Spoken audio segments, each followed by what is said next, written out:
পেহেলগামৰ ঘটনা আৰু পৰৱৰ্তী সময়ত ভাৰতীয় সেনা পাকিস্তানৰ ওপৰত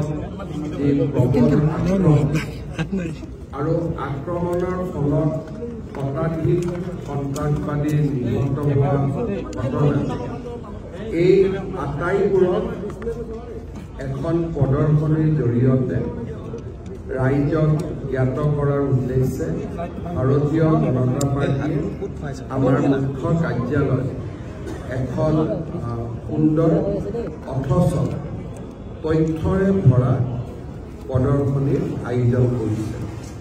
প্ৰধানমন্ত্ৰী নৰেন্দ্ৰ মোদী ডাঙৰীয়াৰ বজ্ৰ কঠোৰ নেতৃত্ব আৰু সেনাবাহিনীৰ বিশাল সাহস শৌৰ্য আৰু বিজয় কেনেকৈ পাকিস্তানৰ সন্ত্ৰাসবাদৰ ঘাটিসমূহ ধ্বংস কৰিলে তাৰো এখন চিত্ৰ এই প্ৰদৰ্শনীখনৰ জৰিয়তে আমি দেখা পাম।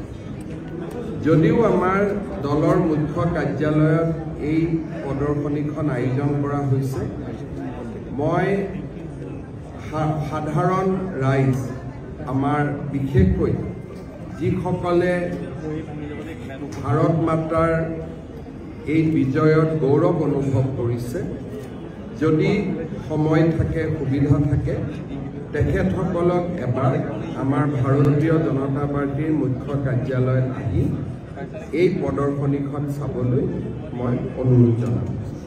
আজি ভাৰতীয় জনতা পাৰ্টীৰ নেতৃত্বত আমি গুৱাহাটীত তিৰংগ যাত্ৰা অনুষ্ঠিত কৰিছিলোঁ। অসম বৈভৱ আৰু সেনাবাহিনীৰ প্ৰাক্তন লেফটেনেণ্ট জেনেৰেল ৰাণা প্ৰতাপ কলিতা, আমাৰ ৰাজ্যিক সভাপতি দিলীপ শইকীয়া, সাংসদ বিজুলী কলিতা মেধিকে আদি কৰি আমি সকলোৱে এই তিৰংগা যাত্ৰাটো অংশগ্ৰহণ কৰিছিলোঁ। তিৰংগা যাত্ৰা আমি জিলাৰ পৰা মণ্ডলৰ পৰা বুথলৈকে লৈ যাব খুজিছোঁ, কাৰণ পাকিস্তানে এনেকুৱা ধৰণৰ ঘটনা যে আজিয়ে কৰি বাদ দিব তেনে নহয়। আমি যাতে সদা সচেতন আৰু সদা সষ্টম হৈ থাকোঁ, তাৰ বাবে এই তিৰংগা যাত্ৰায়ো আমাক যথেষ্ট অনুপ্ৰাণিত কৰিব। মই অসমবাসী ৰাইজক এই তিৰংগা যাত্ৰাৰ কাৰ্যসূচীটো অংশগ্ৰহণ কৰিবলৈ অনুৰোধ জনাম। বিয়া, জন্মদিন বা আপোনাৰ যিকোনো বিশেষ অনুষ্ঠানৰ বাবে ওৱান ষ্টপ সলিউশ্যন এম্বিয়েন্স বেংকুৱেটছ।